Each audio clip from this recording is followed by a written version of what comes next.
So greetings, everyone. It's great to have you with us here today. We have a nice mix of press, friends, and scientists and strategic advisors and partners on this call today.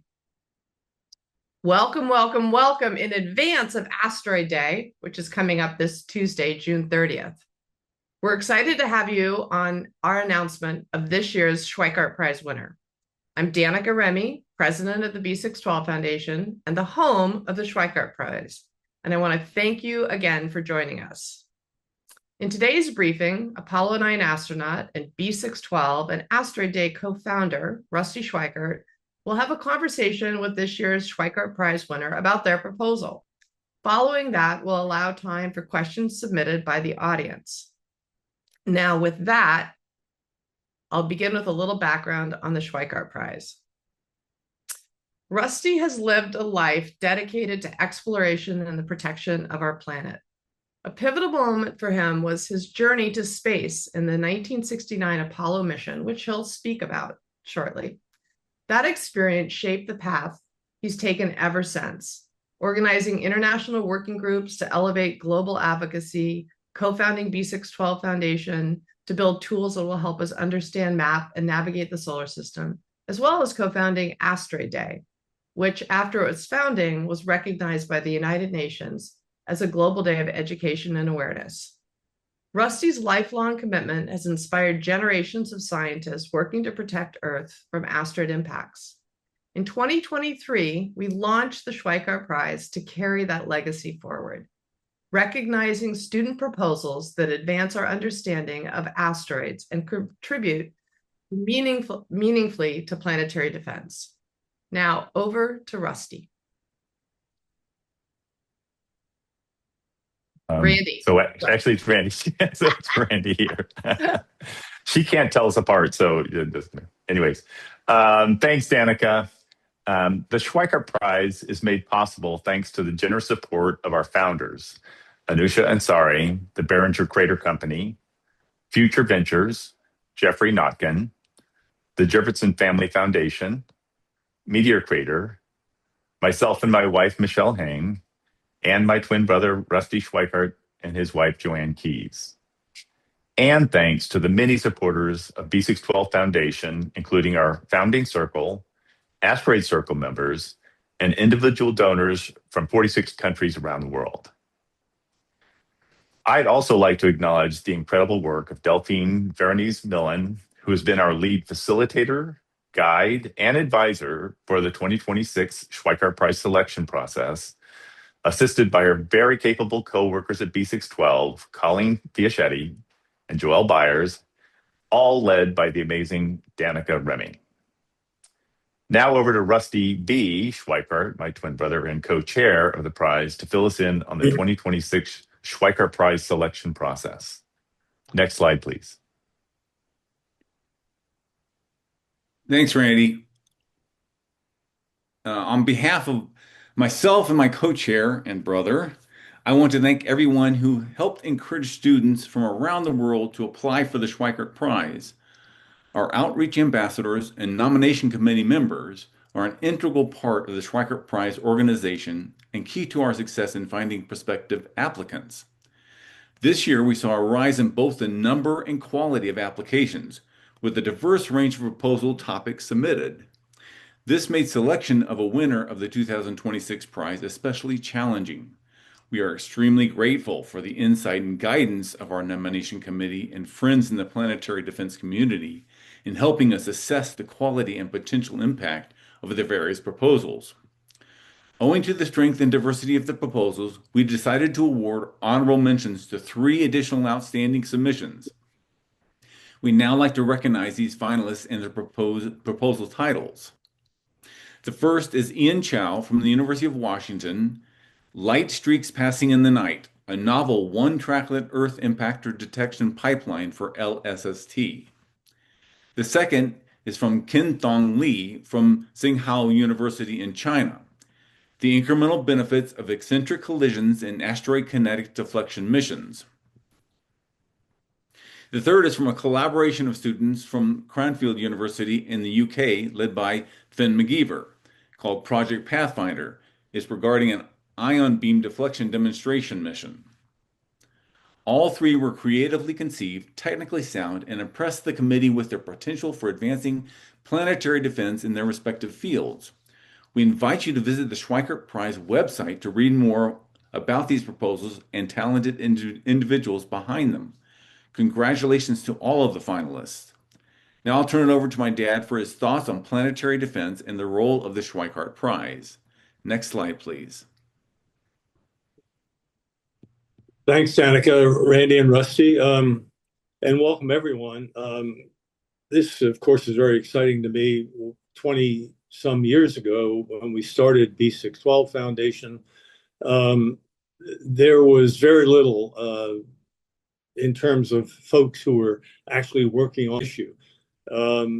Now I have no idea, but I would guess we're in the somewhere approaching 10,000 people who are literally working on planetary defense or one or another aspect of it on a continuing basis. So it's really, and on top of that, as many of you know, public polls have indicated that the general public, at least in the United States, feels that the planetary defense activity is one of the most important things that NASA does. In fact, it's the top selection in multiple choices. So this is really an exciting evolution that has occurred over time. In some ways, it's really interesting this year because of that very thing that we can all see with AI and the new NASA program that's recently been announced, and generally what's going on in technology, that there's a tremendous acceleration of the use of space, not just a few communication satellites, but we're talking constellations of all kinds, including tens of thousands and even perhaps hypothetically in the millions of things being deployed, assets being deployed into space in the future. Now, this has been a very interesting thing this year with the applications, because while all of them were, as Rusty just reported, extremely well thought out and professionally done, the one that was particularly submitted here by Brian Murphy and Richard Cannon from the University of Edinburgh recognize and calls particular attention to the fact that human interest and the dependency of humans on technology is shifting to regions, let me just say, outside of or above the atmosphere. Planetary defense up until this point has been thought of basically as protecting lives on the surface from asteroid impacts, lives and assets, which are of value to humanity.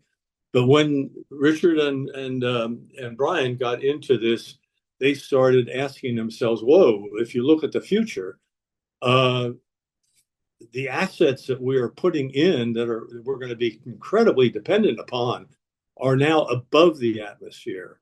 And that is a critical issue, because above the atmosphere, you no longer have a shield which keeps anything below about 30 meters in diameter from doing any damage. Suddenly, things down to just the size of a pebble can make a huge difference in an asset or a critical asset, or even, let's say, in the future with lunar bases coming up, even some human lives, but assets in particular.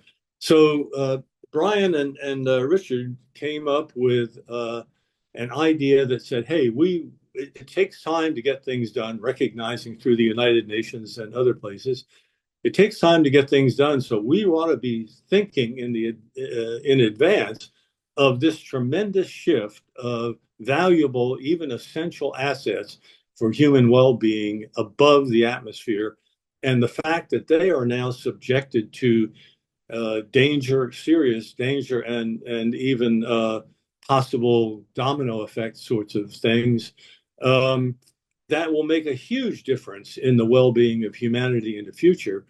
And suddenly we're talking about millions more objects that come by on a regular basis that can do serious damage.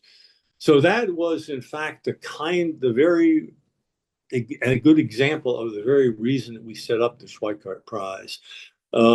So without further ado, I think I'd like to turn it over to Brian and Richard to go on from here with the next slide and tell you all about what it is they've proposed. Brian. Perfect. Thank you so much, Rusty, for that great introduction and setting the scene for our proposal. And a further thanks to the B612 Foundation and all those who have made this prize possible. It's a great honor to be selected as the 2026 Schweickart Prize winners. And we're very eager today to share our proposal with the world, Untold Threats, a worldwide call to defend new frontiers. But first, in order to understand the gravitas of the proposal and the things that we're going to talk about, let's look back to the past, the present, and now the future of human activities in space, and where that leaves us with the future of planetary defense. Next slide, please. So for the past 65 years, humanity has steadily pushed the envelope of what is possible in space. First deploying satellites, and then people, traveling to the moon and even building a permanent human presence in low Earth orbit for the past 25 years through the International Space Station. Space has been the key unifier for the international community. And in these 65 years, this expansion into space has been measured, steady, and safe. And the infrastructure deployed in orbit has been consequential to our understanding of the Earth, the universe, and our place in it. And as Rusty had just mentioned, one of the most defining examples of that is the detection of near-Earth objects and the threats they pose, and the emergence of planetary defense initiatives worldwide after that. Planetary defense at its core, at its ethos, is the moral imperative to protect Earth's ecosystems, human populations, and the global systems that support those human populations from direct planetary impacts. Next slide, please. Now all of that is changing. The success of the commercial launch markets over the past 8 years has accelerated this historic, slow, steady, measured expansion into a near exponential growth in orbit. On the left-hand side, you can see a plot of the assets deployed in orbit since 1957, and the individual dotted lines can actually represent, in the 1990s, the cross-sectional area, so essentially just the size of objects in orbit together, which was roughly around 0.03 kilometers squared. Just 2 decades later, in 2025, that had grown by tenfold to 0.36 kilometers squared. That tenfold increase in assets correlated to a fourfold increase in number of assets in orbit, meaning that there are more larger and even more massive objects being placed into orbit than ever before. This exponential growth is largely fueled by satellite constellations that provide critical services to human populations on Earth, such as communications, connectivity, and even data processing or AI compute in the near-term future. While the current number of satellites in orbit is only around 14,500 active satellites, the planned growth of active satellites in orbit, as Rusty mentioned, could reach millions of satellites in the coming decades, as evidenced by filings to the US government and other international regulatory bodies.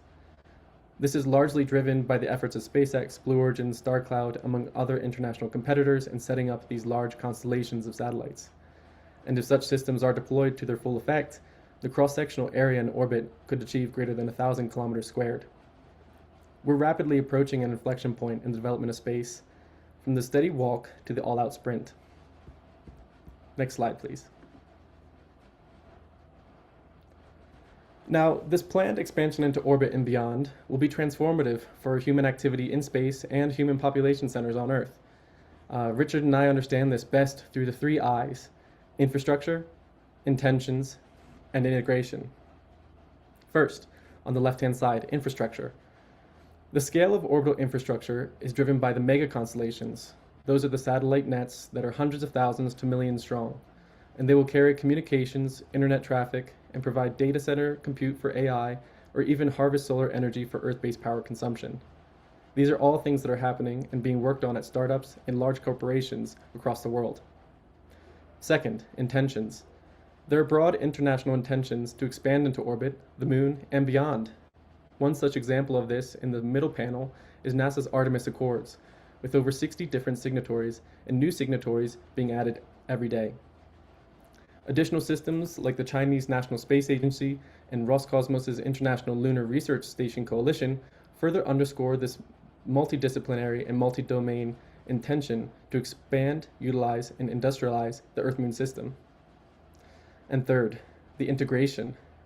Due to the ongoing and massive infrastructure build-out and the keen intentions of global powers, these orbital systems are already becoming integrated into the critical systems that underpin global civilization. As more capable assets are placed into orbit at larger scales, and as more critical systems are integrated into these capable orbital assets, the space-based structure themselves will become critical to the continuation of civilization. Next slide, please. However, these orbital assets are exposed to unique hazards that they must contend with, that Earth-based counterparts are not subject to. Some of the major ones can be split into two different domains: natural hazards and man-made hazards. I'll get into those further on the following slides, but I wanted to show some examples of comparable damage from micrometeoroid impacts and debris impacts, which can be seen on the right. Now, these are both from the space shuttle missions, and the top is I believe, a 6mm piece of debris from a satellite that impacted a space shuttle radiator, creating a large hole. This was STS mission 118.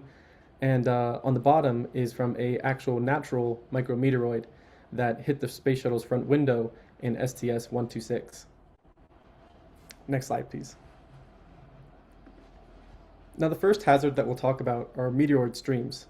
You can see on the bottom left-hand side that is a comet, and as comets orbit around the sun, they melt and produce vast quantities of material in their tails.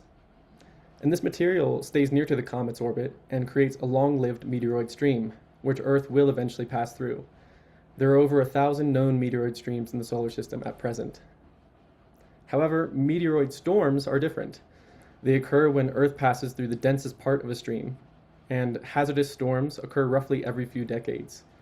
That's why we haven't heard of any hazardous storms or damaging storms since the 1990s and 2000s. However, as we expand into space at scales that we have never seen before and establish critical infrastructure in orbit and on the moon, which has no protective atmosphere, these meteoroid storms could quickly become dangerous and cripple these vital systems. One such event happened in 1993, contributing to the loss of the European Space Agency's Olympus 1 satellite during the Perseid meteoroid storm.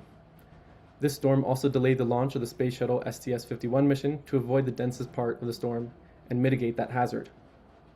Meteoroid storms are returning in 2028 with the Perseids, in 2033 and 2034 with the Leonids, directly threatening the planned infrastructure, intentions, and integration of these critical space-based assets. Next slide, please. The next natural hazard we like to introduce is a direct lunar impact through a near-Earth object, and this can actually be seen in the schematic at the top. The moon has no atmosphere to protect it, as I previously mentioned, so any sized impactor from near-Earth objects, from a grain of sand all the way up to a several 100-meter wide impactor, pose a direct threat to the moon. And especially for the larger impactors, a portion of the debris that is excavated from the impact would be ejected into lunar orbit and even Earth orbit, potentially damaging critical infrastructure there. And most recently, in 2024, the discovery of the 50-meter wide asteroid 2024 YR4 had a 4% impact risk of hitting the moon in 2032. The impact projection was in the southern hemisphere near to the south pole of the moon, and that can be seen on the bottom left. And luckily, since then it has been determined that it has a 0% chance for impact. However, the scenario raised awareness of this threat. Next slide, please. Now, moving on to some man-made hazards, and this one is rather counterintuitive. But in the event of a hazardous near-Earth object being discovered and confirmed to impact the Earth, global coalitions may send a mission to either disrupt the near-Earth object completely or redirect it onto a non-hazardous orbit through the kinetic impactor technique. Both techniques, by their nature, would generate debris clouds following the successful deflection of or mitigation, which can be seen on the GIF on the bottom left-hand side. This would create new meteoroid streams that could potentially cause a recurring hazard to the Earth-Moon system. So even in the event of a successful planetary defense mission, we could be raising the long-term risk to critical assets in the Earth-Moon system. Next slide, please.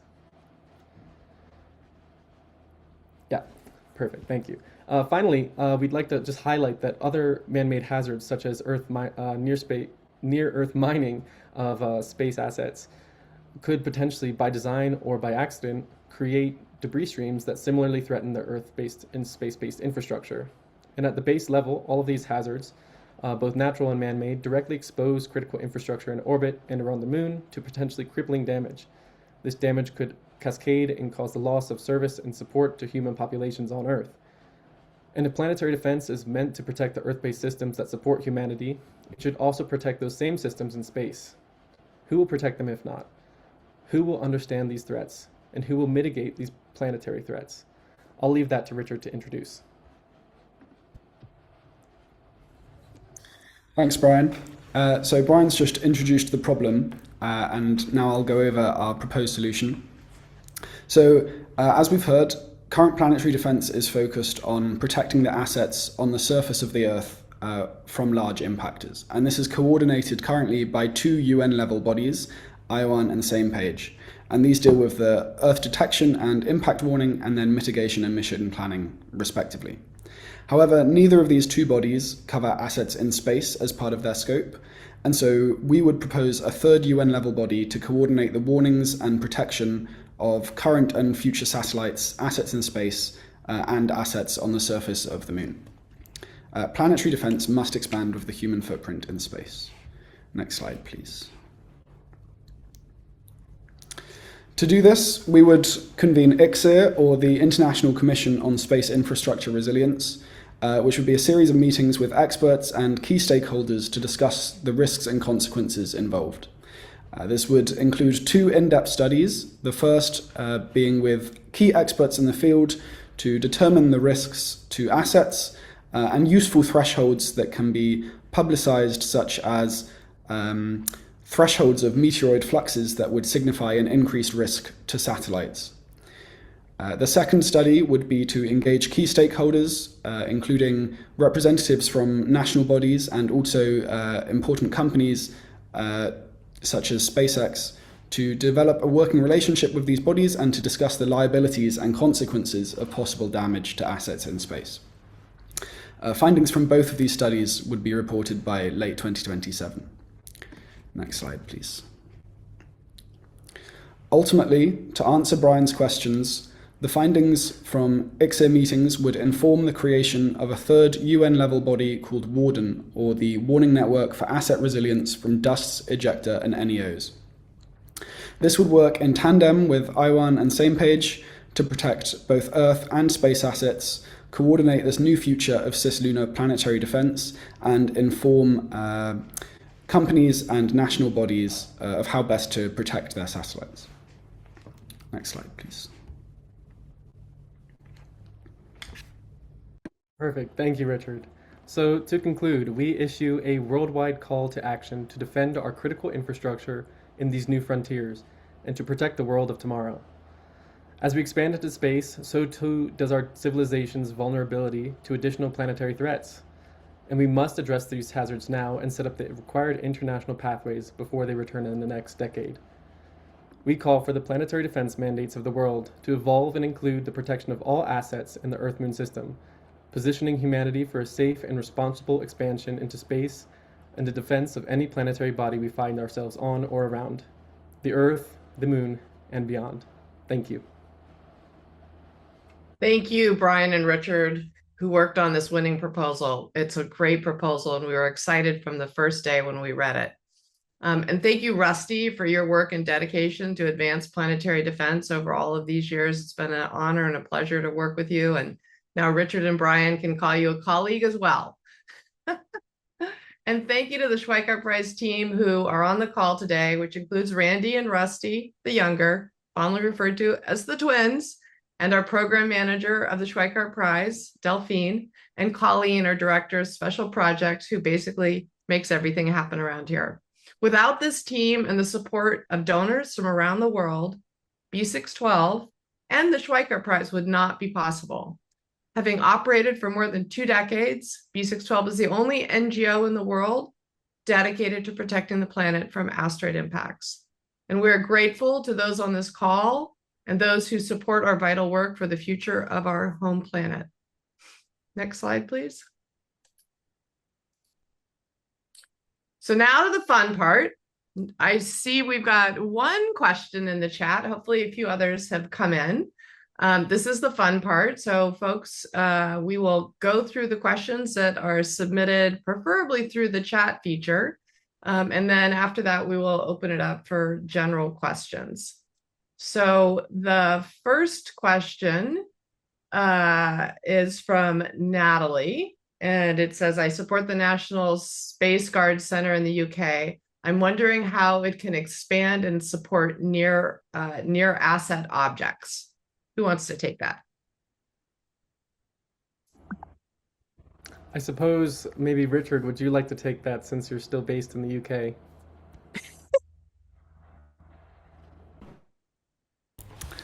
Yes, okay, thanks, Brian.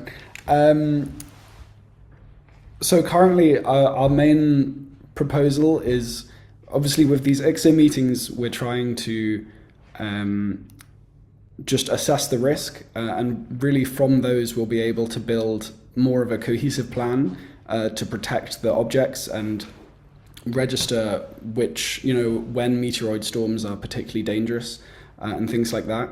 I guess at the moment, support in terms of just getting the message out there and getting people interested is perhaps one of the more important things, so that we can, collaborate and get the discussion going for how this can be done.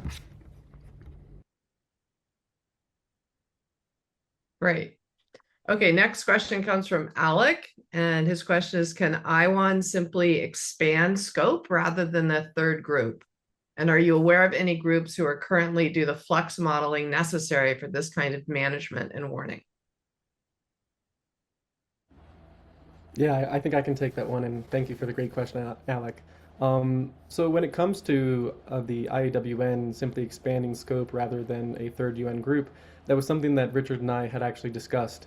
How could we essentially expand the scope of IWN, SMPAG, and ultimately we found that there might be, let's say, conflicting interests, and that might be best managed through a third body. For example, IWN is finding the hazardous objects themselves through observatory networks and computing the risks of those hazardous objects impacting Earth. However, when it comes to the very different ways of measuring meteoroid fluxes and understanding the meteoroid streams, as well as potentially regulating or understanding near-Earth object mining activity, I think this really bloats that scope within IWN and detracts from the clear mission statement that it has. So when it comes to a third body, I believe that we could build that third body, Warden, in a way that would support all of that sort of external perspectives looking outward toward the Earth-Moon system in a way that wouldn't detract from the current mission statements of the other two bodies.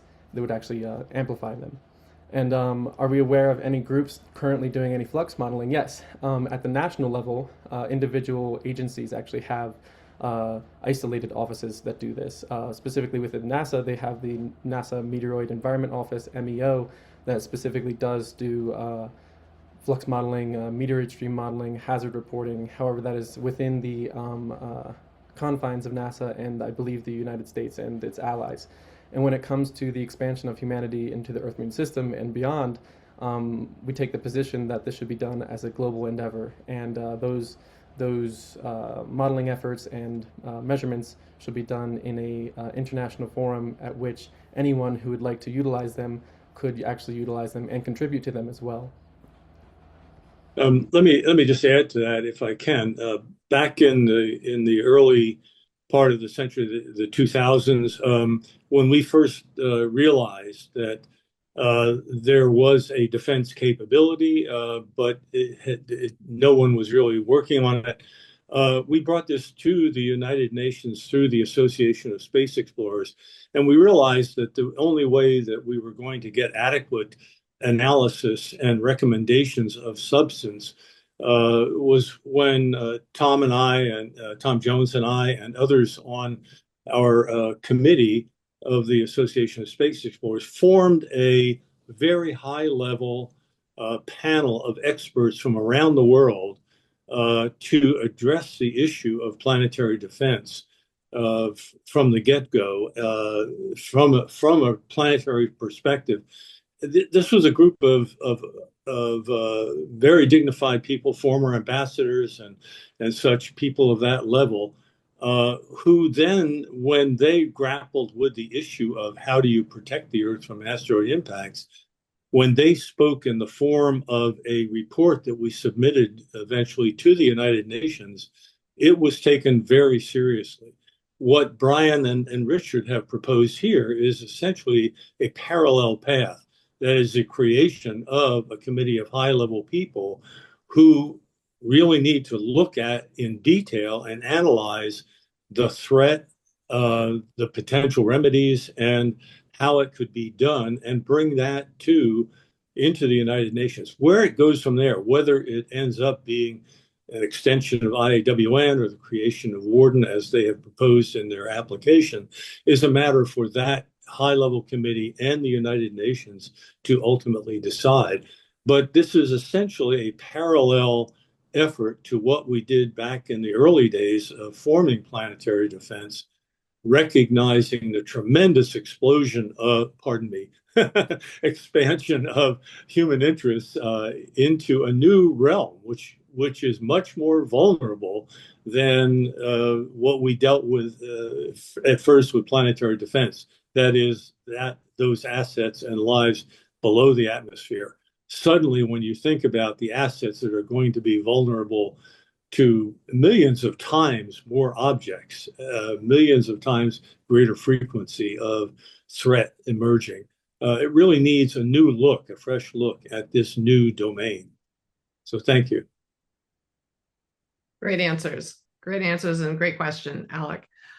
Next question is from Tom Jones, who I just want to do a little shout out to, was quite instrumental in the work that Rusty and the Association of Space Explorers did at the United Nations level, as well as he was quite influential in helping us launch Asteroid Day, which is this coming Tuesday. So thank you, Tom, for all of that leadership. And his question is, given that the debris objects are so small, what tech can help us track them? I think I can take this one. So yes, the debris and meteoroid storms are very hard to track.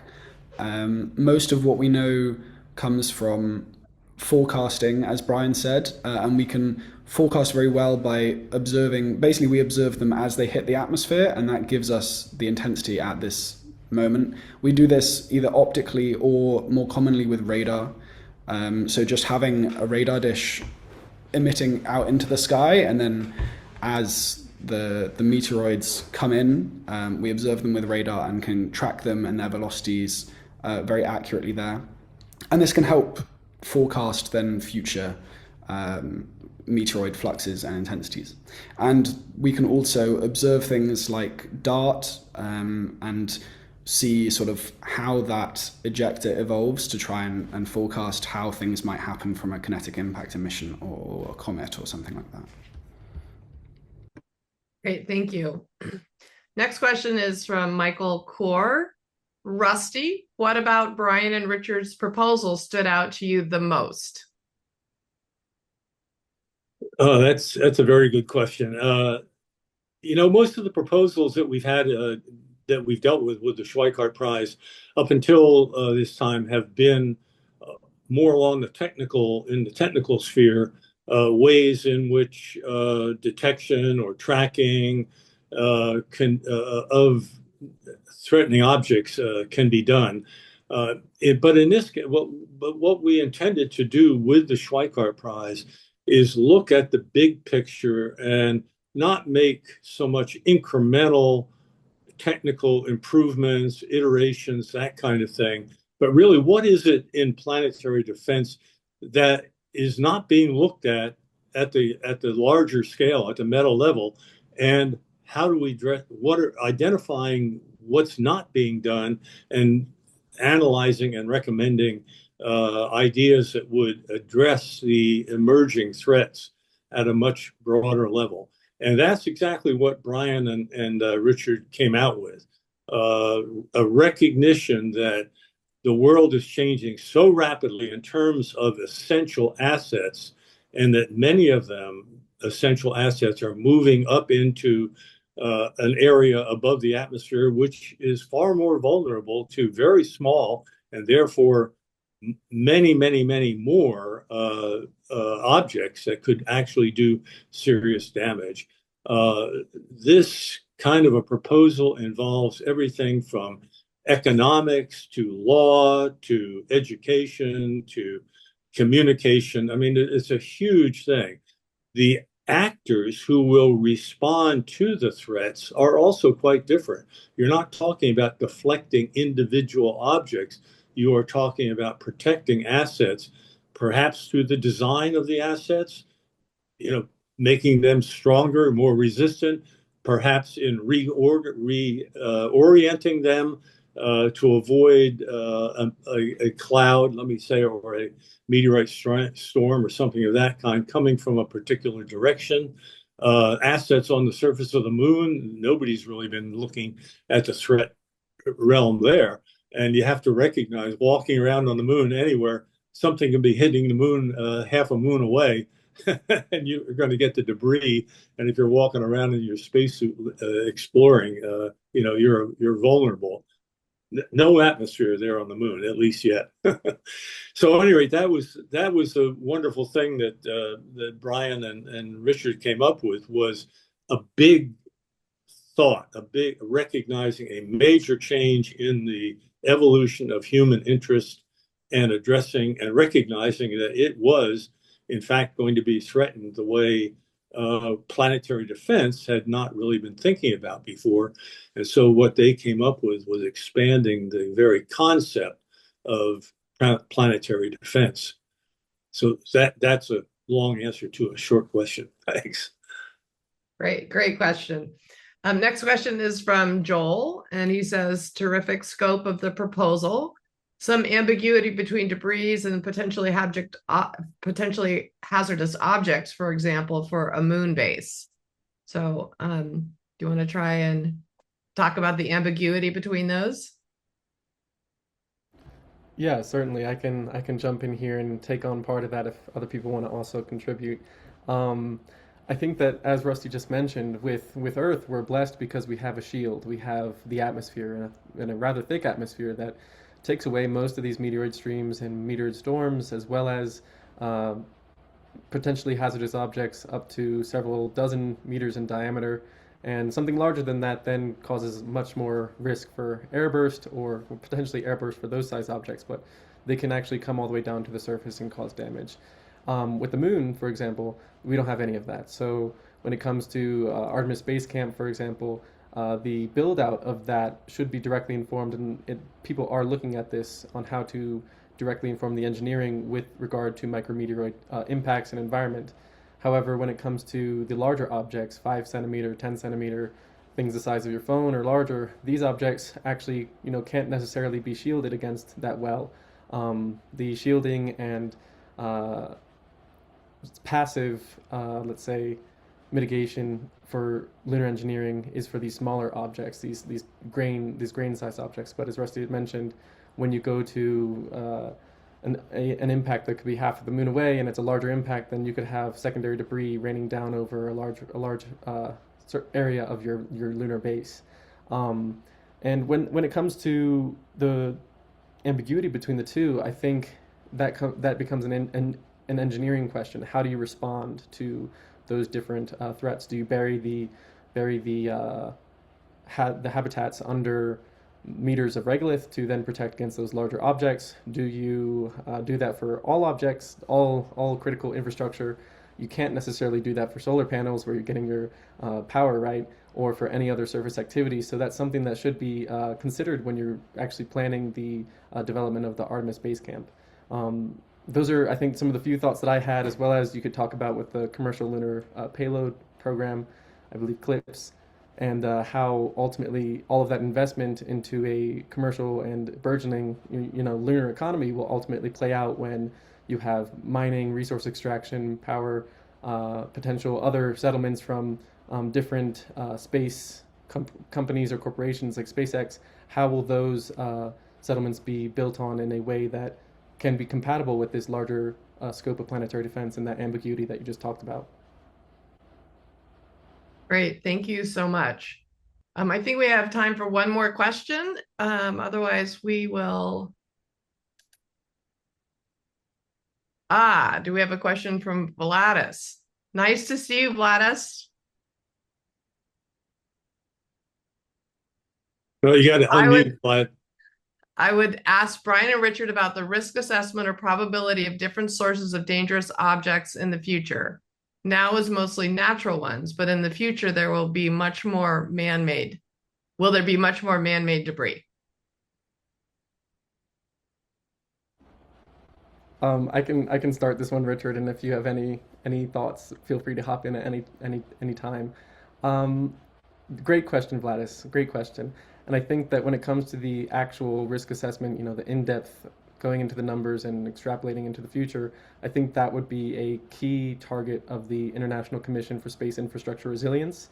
And that would be one of those reports that we would then ultimately present at the United Nations as that parallel track to the formation of Warden. But just on the larger, more speculative level, I can comment that just looking at the tides of economic and financial investment in commercial access to deep space, resource utilization, mining in deep space, there have been over $100 million invested in the past 4 years in space resource utilization, asteroid mining.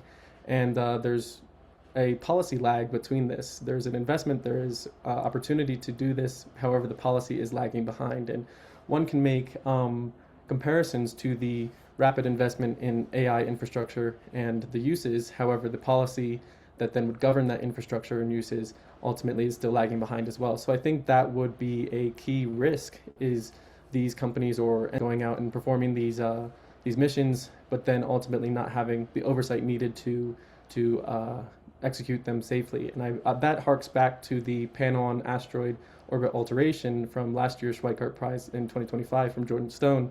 Fantastic work as well. And I believe that we can build upon that work, incorporate that work, and understand that inherent risk environment with regard to natural and man-made further in the ICSER meetings. I'd like to jump in and add a counterintuitive issue, which I recognized actually when I first read Brian and Richard's proposal. And this is a conflict of interest sort of issue. Let me just remind people of DART, the DART mission. The good news about DART was that the multiplier effect of having a kinetic impact deflect an asteroid, the ejected debris from that impact was actually over 3 times more effective in changing the momentum of the asteroid, and therefore planetary defense, than was the momentum of the incoming deflector. But the bad news of that is that you put out one heck of a lot of debris from the DART impact, and thereby got the additional delta V that you wanted. However, that debris that was thrown out and gave you that delta V for planetary defense will ultimately impact the Earth in all likelihood over long periods of time. And in fact, at the very time of the initial impact that you have deflected, there will be a debris, a fairly dense debris cloud that the Earth will fly through at the very time that it would have been hit by that asteroid.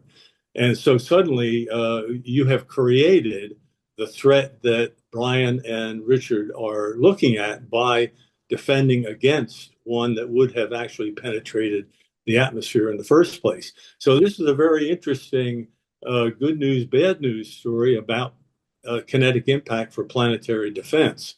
And of course, that would be part of the issues looked at by the panel, which Brian and Richard are recommending be set up.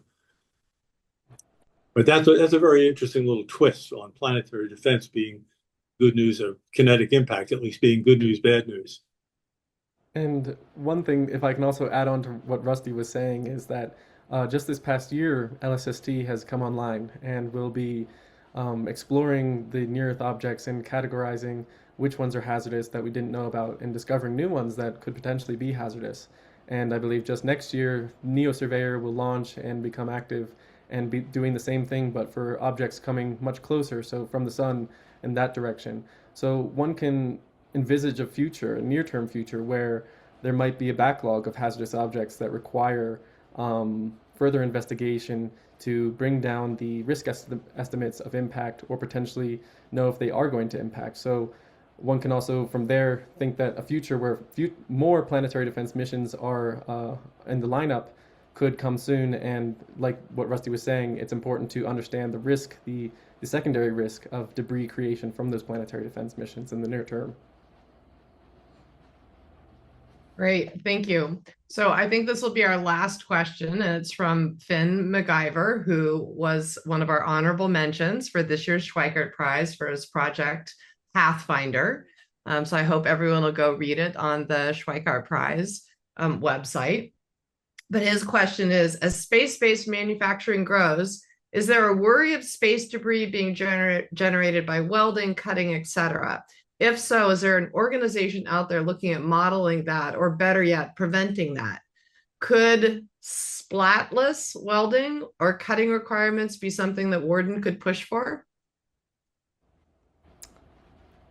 I'll hop in on this one, unless you want to take it, Richard. Richard, you take it. You take it. Okay. Yes, this is a good point. Space industry, asteroid mining especially, is going to create a lot of debris. And we definitely envisage, whether Warden or otherwise, as Brian said, the investment and usually the actions themselves get ahead of the legislation.